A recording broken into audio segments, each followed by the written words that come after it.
Hey, wine and real estate listeners, it's Jason Lowe from episode number 129. At Ascendant Financial, ibcforme.com, we specialize in teaching real estate investors all across Canada the process of becoming your own banker, the infinite banking concept.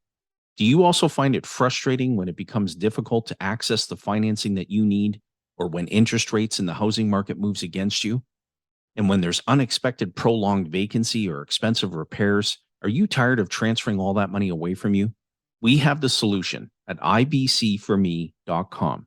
By becoming your own banker, anything that you're already doing financially, including real estate investing, is radically improved.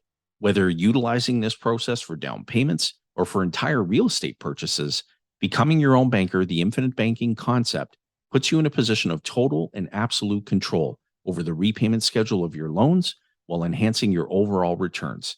So, whether you're a new real estate investor or a seasoned real estate investor, we believe that ready access to money to take advantage of high caliber opportunities and all the financial control should be in your hands, not the bank's and not some loan officer. We have an exclusive and irresistible package for wine and real estate podcast listeners. And so, if you want the best way to build and deploy capital, easier access to money, better returns, less headaches, head on over to ibcforme.com. That's ibcforme.com. Wine and Real Estate presents the 5 podcasts to watch in 2022. Brandon and Caro from Medalo Properties.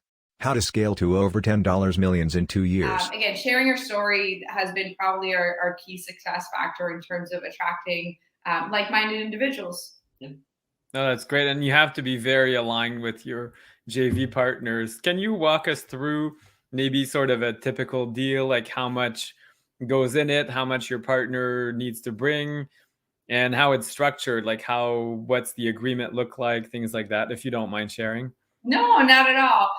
So obviously with this shifting market, it's difficult to pinpoint the exact price point. Yeah. But I would say majority of our properties that we purchase are anywhere between 400,000 to 600,000. And Okay. we specialize in multifamily unit conversions. So we typically grab a house and we convert it either into a duplex or a triplex. That conversion, depending on the state that the upstairs unit is in, can be anywhere between 80 to 150. And again, also depending on the city and the cycle of COVID, because yeah. So that's why it's a big range. But anyways, anywhere between 80 to 150. So typically, we're private lending or our JV partners bring in the down payment funds as well as the renovation funds and the mortgage. So really they're putting up anywhere between 200 to 300 grand. And then on refinance, they're getting majority of that money back. We typically don't like to get into deals where they're not getting at least 40%, or sorry, they're leaving more than 40% of the money into the deal, because the whole point is for them to replicate and continue to do this. Right. So if they're leaving all the funds there, then they can't continue to grow. Right. So that's basically it. And then from there, we rent out the units. Each duplex gives us about $1,000 to $2,000 a month in cash flow after mortgage refinances and all that stuff. So it's pretty awesome in terms of passive appreciation as well as active cash flow. Yeah, wow, 1,000 per unit. So do you do short-term rentals, or how do you achieve such high numbers? No, we haven't gotten into that space yet. Okay. Yeah, we're definitely interested in it, but so far we focus on renting to long-term tenants and providing safe housing for them.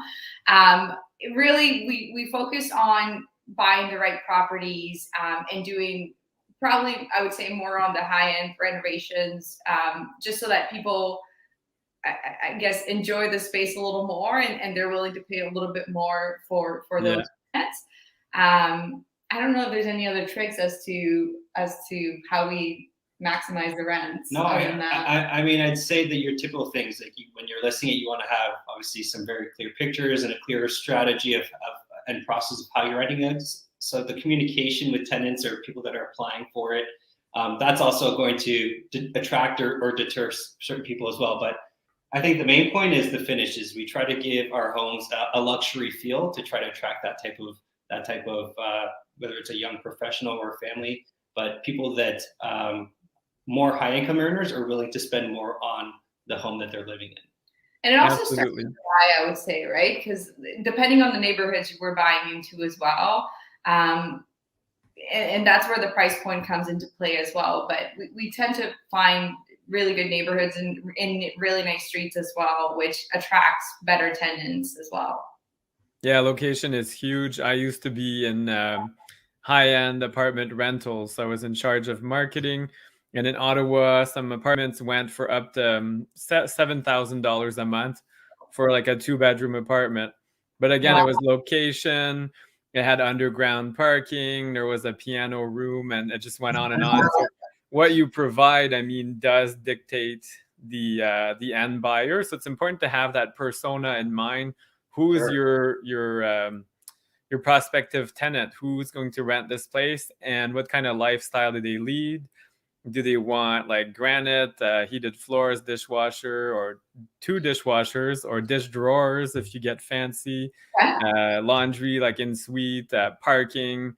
Usually if they're that fancy, they do want private parking or a garage or something. So that's really neat. So the actual agreement itself, how do you guys write that down? Because if you have a JV partner, oftentimes there's a big agreement with a lawyer. And can you walk us through those steps? Like, how do people get involved?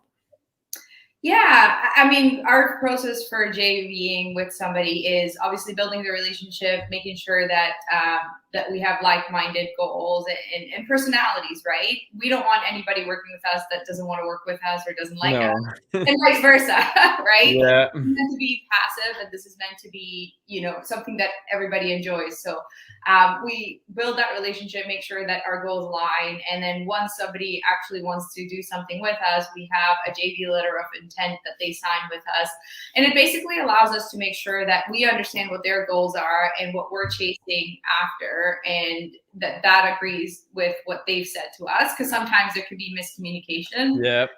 And once we have an agreement as to what it is that somebody wants to get into and the maximum amount of funds that they'd like to spend, then we essentially start hunting for those opportunities.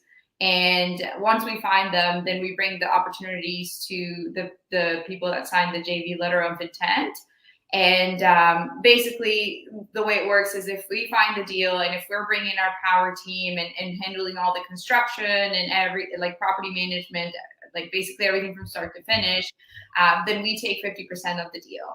And they're just bringing in the funds. And again, after the renovations are done, then they get a large portion of those funds back. That is, if that is the individual's goals. There are some people that are totally fine just putting the money in a project because they just want to get in and that's it. They don't want to do anything else. Bava Srinivasan from Rise Investments. Making lemonade with lemons, how a risky investment turned into a win-win situation.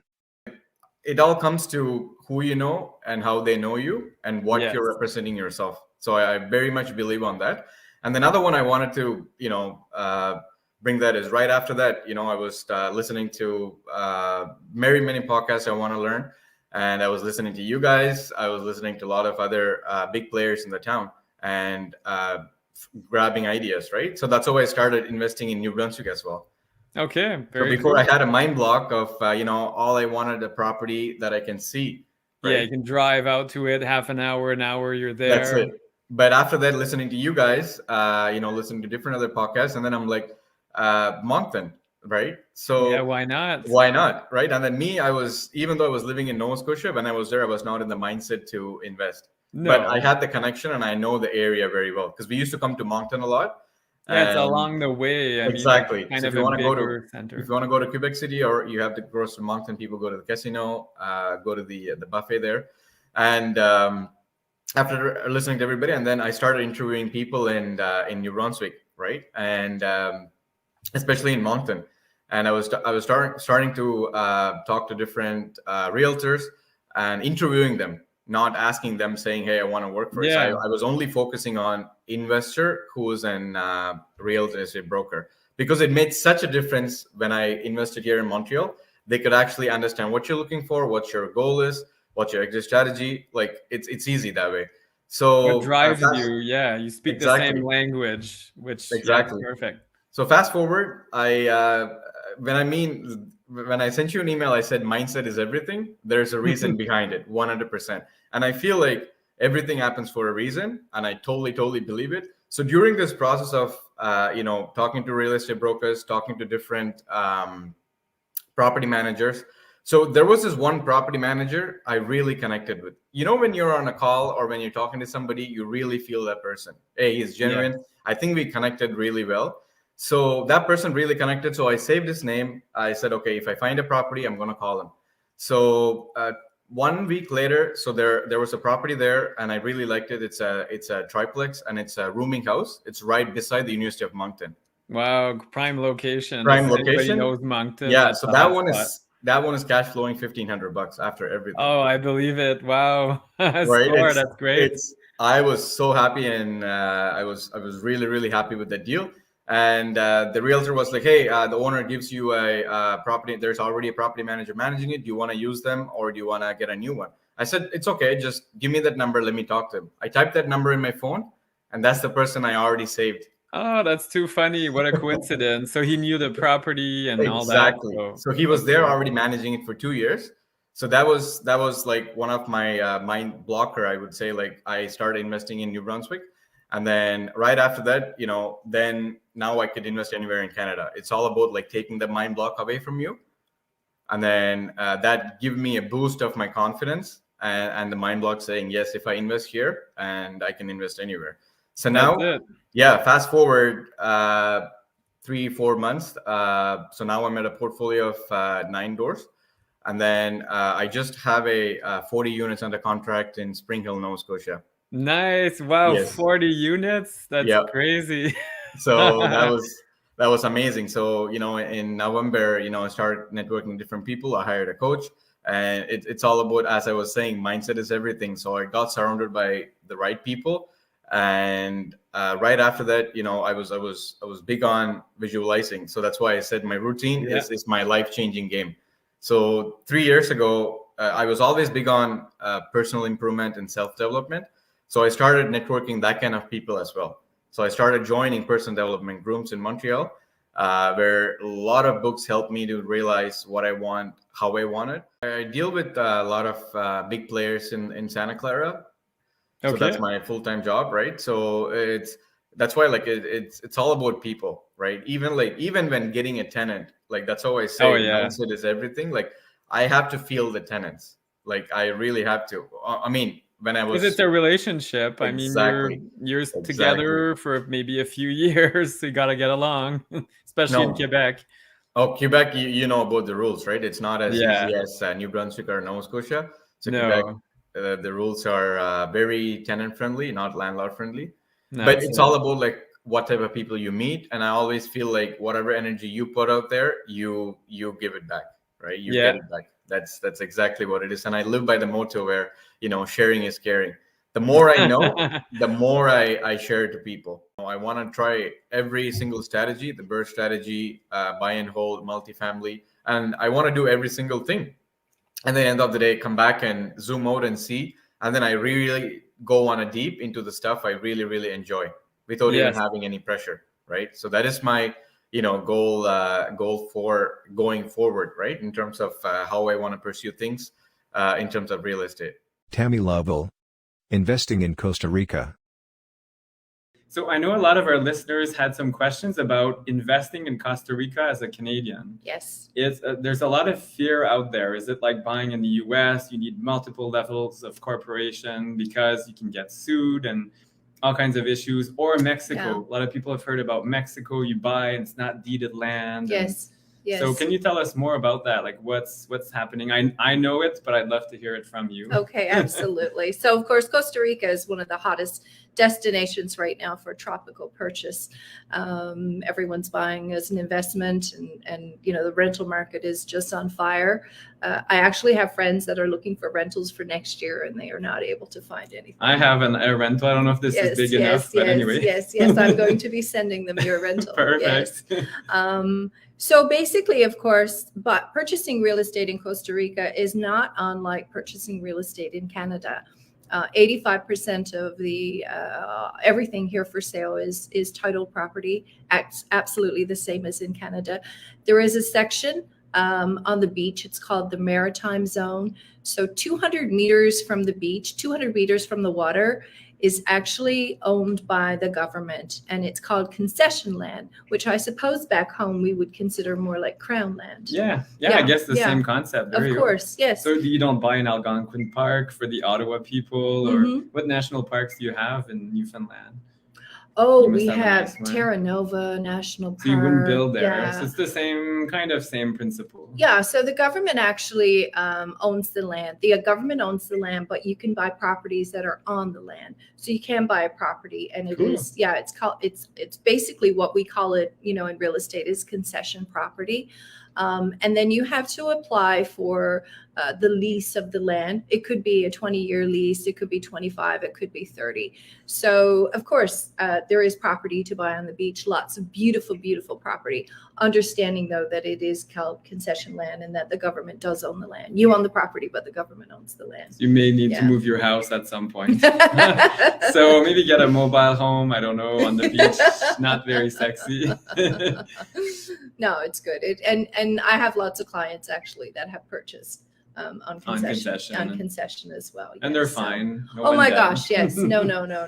So I mean, I suppose if you do some research, there would be instances, say for example, if you didn't pay your taxes or something, that could be a problem, but no.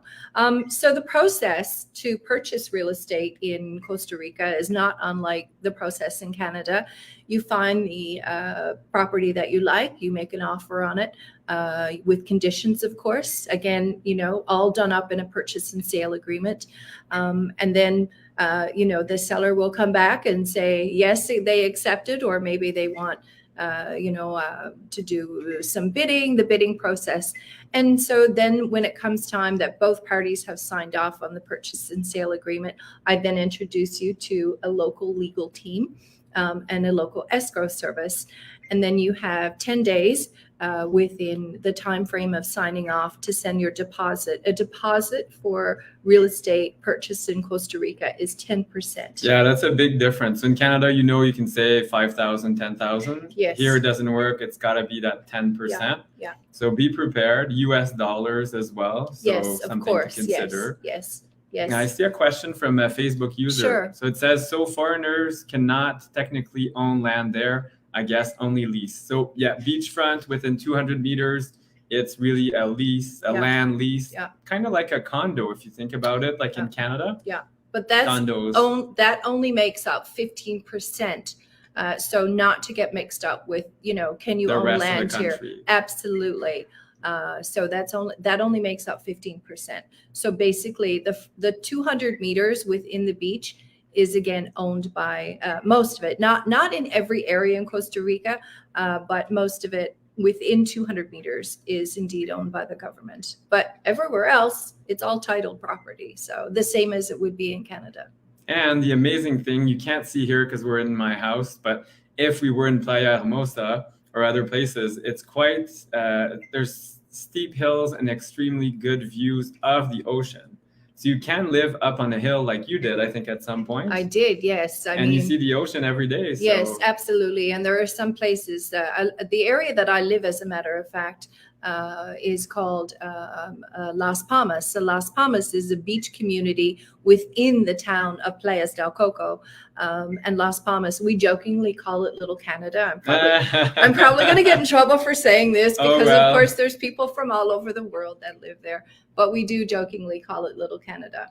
And there are beautiful properties, there's houses, there's condominiums, and the price points are fantastic if you were to buy. Can you give us an idea? So you could get a 2-bedroom, 2-bath, for example, below $200,000. Wow. Yes, absolutely. And you're walking distance to the beach. I'm literally, like, you're literally a 2-minute walk to the beach. Wow. And fantastic restaurants and bars. La Dolce Vita, I heard. La Dolce Vita, yes. We're going there, nice Italian restaurant tonight once we're done. Thanks to Tammy. So I'm so glad. You'll love it, yes. So yeah, of course, there's lots of beautiful property here to purchase, and I you know, pretty much all of my clients, of course, are foreign investors. So they come and they cannot believe how much you can get for the purchase price. Fully furnished. That's the one detail as well. Like for the most part, for around 200K, if you buy existing. Yes. Like here, I mean, of course, I'm upgrading things, but it came with mattresses and a whole bunch of things. Yeah. So I don't have to put in 50K in furniture. It's almost done. Yeah. So you're probably buying off, you know, someone who's selling from the US or Canada or Europe. So they're selling it fully furnished, because they're not going to take their belongings back on the flight with them. Yeah, imagine that. Yeah. Air Canada, here's my couch. Oopsie. I did move on a bus when I was a teenager, so I'm not doing that again. Ah, yes. The good old days. Been there, done that. Absolutely. So Tammy, tell us more about new builds, because this is great. We spoke about existing construction. Yes. You can buy existing inventory, which is quite low. So you need to call Tammy. Here's her information. Make sure to check her out on social media. But new builds as well. So Tammy and I toured a really exciting project. And I was driving around. I saw it. I'm like, oh, it doesn't look like much. But Tammy convinced me. She's like, you have to come and check it out. We went there, and you should see the yoga deck that's coming up at about 300 feet up in the air. You can see the ocean. Yes. You can get houses for what kind of range? 190 to 250. 190 to 240, 250. Yes, you can get a beautiful house. Brand new. And you pick the finishes. So of course there's a bit of a style guideline outside. Inside you can go wild, put pink tiles everywhere if you feel like it. Yes. I don't recommend it for resale. Remember what I always teach everybody. I know some of my students are watching tonight. You always have to be very liquid. Whatever you buy should be easy for resale. And I'm sure this applies. So infinity pools are great, but I mean, maybe not for everybody. So if you're an investor, think about what you do. And this is great. This project does allow you to customize it. Yes. Make it an investment-friendly purchase as well. Yeah, it's a beautiful community. It's called Monte Hermosa, which means beautiful mountain. It's at the entrance of Playas del Coco, literally like less than 2 kilometers, I do believe. I haven't driven it, so I don't know exactly. So pardon me if it's not exactly 2 kilometers, but yeah, from the beach and the amenities. If you drive it, I mean, literally a 3-minute drive to the beach. It's very, very beautiful. So it's a collection of, you know, homes that you do follow, of course. I think the architect has 4 models, 4 or 5 models. And of course you have to follow the model, but you can decorate inside and pick your finishes. And yes, it's beautiful. I mean, it's a beautiful 2-story home. I don't know where you would get something for $200,000. You get a garage for that price now, in Ottawa. Right. Will Mitchell, investing in Belize. So the island that I'm based on is an island called Ambergris Caye. It's the #1 tourism destination within the country. So 24 miles long, 3 miles wide at its widest. And this is the first location where we got fiber optics. So you'll notice on the island, like we have comparable speeds to what you're used to in Canada.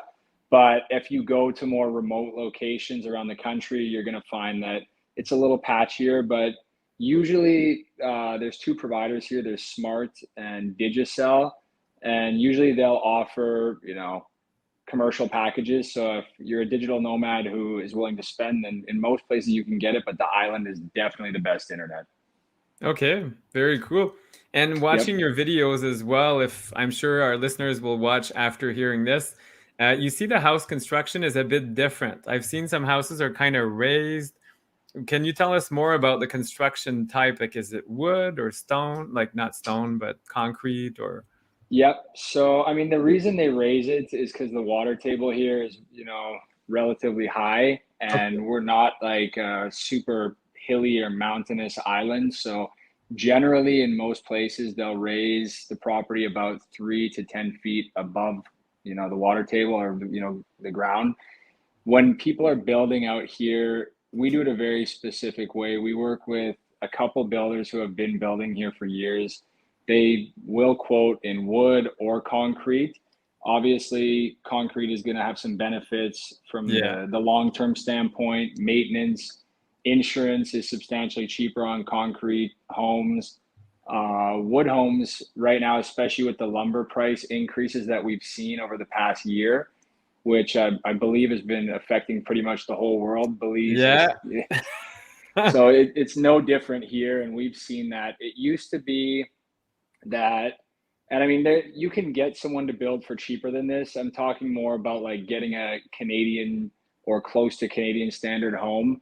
Usually you'll have about $50,000 in fixed costs, like getting your permitting, prepping your land, architectural fees and planning. And for wood right now, you're looking at about $145 a foot versus concrete, which is about $155 to $160 a foot. So, I mean, from what we found with the benefit long term, almost everyone we're working with is opting to build concrete. And it's interesting. I mean, when we kind of started doing deeper market research, and I can talk more about the high level belief stuff after this, but we kind of were the first guys to go in and do an analysis and look at, okay, what's the replacement cost for these homes that are selling in the market here? And the reason we have so many clients building, which you'll see on our YouTube channel, and why we're so keen on developing as well, is because most homes and condos in the market, essentially all of them are selling for about 30% above the replacement cost of those homes. So we just, because, and now it you know, everything happens for a reason, but it's really because we haven't had a ton of growth in the market in terms of rental inventory. So we're really keen on building. We work closely with a number of architects, builders, project managers, and streamline the whole process so someone abroad doesn't have to think about it. Sarblo Gill. Things successful real estate investors do that you probably don't. Our team is laser focused on teaching Canadians, individuals, investors, business owners on the process of becoming your own banker, the infinite banking concept. We have so many clients who are real estate investors, and they just can't get enough of this process, because by implementing this process in their lives, they've radically enhanced the outcome of their real estate investments. And they've been able to achieve this without changing their cash flow, without taking on any additional risk, without working any harder, and without ever losing control over access to capital. And we've been doing this for several years, although we're headquartered in Edmonton, Alberta, but we work coast to coast, including the province of Quebec. And I've known Francois for several years. We were actually introduced an acquaintance of ours who has been practicing the process of becoming a banker also for several years now. And he's a real estate lawyer, a real estate investor himself. That's how both of us got introduced. Yeah, and this is exciting because you mentioned some key points, control, and right now people are feeling the pain. We have no control over mortgage rates. As Canadian investors know, real estate investors, mortgage rates have gone up quite a bit. I mean, of course, when you're buying, you're planning, and you plan a contingency fund, but you don't plan on 5 increases in a row. So infinite banking, I mean, you have set rates, set criteria, and you're the banker. You know, the keyword that you just mentioned, Francois, is that you are the banker. That's why the title to the book, which kind of changed everything on how we go about financing things in life. The title of the book that we teach on, or based on, is called Becoming Your Own Banker, Unlock the Infinite Banking Concept, by our late mentor, R. Nelson Nash. And in the title itself, the key word is your own. So you are in driver's seat from get-go. You're only doing things that you have to do to achieve the success that you want to have. But just by adding one extra step to what you already are doing, you're just going to add that control aspect built in from get-go. You know, I've been investing in real estate also for several years, and knowing what I know now, which is the process of becoming a banker, I would still go about investing in real estate, but I'm just going to change the process to go about doing it. As a real estate investor, one thing that we are really focused on is building cash flow, building wealth, building that equity, building that appreciation. But one thing that we should keep in mind is to grow our capital to achieve all the building wealth that real estate helps us achieve. And then if you're able to grow your capital and then you're able to access against that growing pool of capital without ever interrupting the growth of your own capital, imagine the power that you're creating in terms of financial tailwind that is going to have, which is going to push you ahead in life financially. So every decision that we have made with the use of money in a life so far, and you can attest with it, is a financing decision. Oh, yes. Right. So we either pay cash for things, and as a real estate investor, I have piled up cash in someone else's bank. I'm not going to pick the name. Doesn't matter which bank. It's one of the 5 banks that I also bank at. So I kept piling cash in someone else's bank. And once I had enough money or capital saved for down payment for an investment property, I took all that capital and I exchanged it as down payment. Yeah. So I achieved the objective of using the capital for buying the investment property, but all that capital now is gone. Now it's working for someone else. Now, if you're able to go about still achieving your objective of buying the property, but all your capital is still growing and working for you, would that put you in a better financial position than sending your capital away? If it is, then you should certainly look into the process of becoming a banker, the infinite banking concept.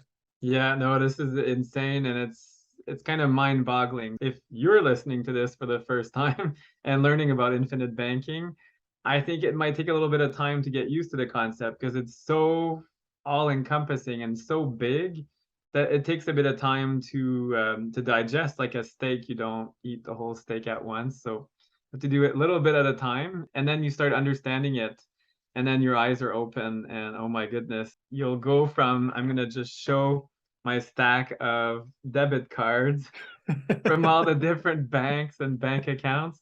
If you can chuck all this at some point and stop losing this opportunity, like all this cash, like you said, this cycle of saving up for a down payment. And there's always somebody doing that banking function. So even if you do a joint venture, it's someone's capital that they got somewhere, and then it's gone and you're paying interest on it. So it's kind of adding insult to injury, maybe. Like it's crazy. So this is enormous how it's going to change your real estate investing and not dealing with banks. So can you tell me more, Starblow, about not dealing with the bank? Because that sounds, you can get a loan and I just approve myself. Here you go, $1 million. Yeah, so the process of becoming a banker, the infinite banking concept, that's the process, that's the concept, right? But to implement this concept, we have to use a tool, and that tool is called a participating dividend-paying whole life policy.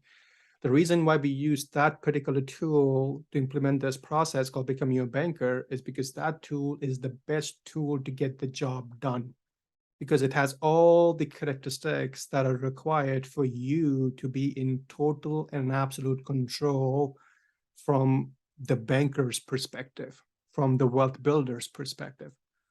So, a tool called life insurance, in this case, participating dividend paying whole life, you have to capitalize your banking system, which is your life insurance, and build it to a point where it can do all these amazing things for you.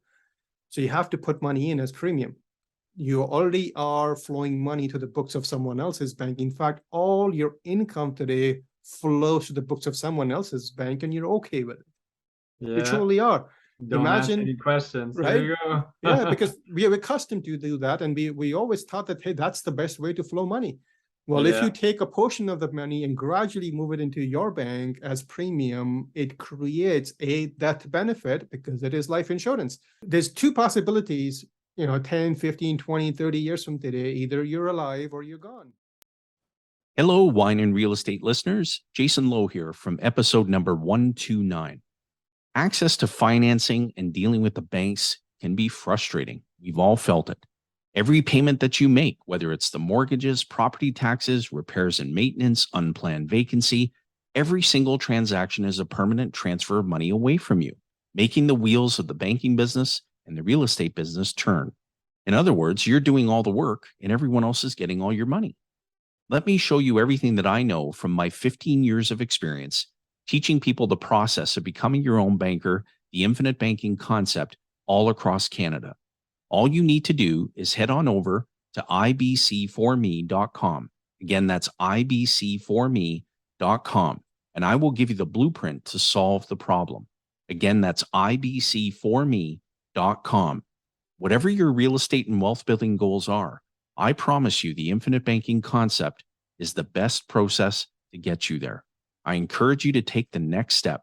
Simply head on over to ibc4me.com. Again, that's ibc4me.com.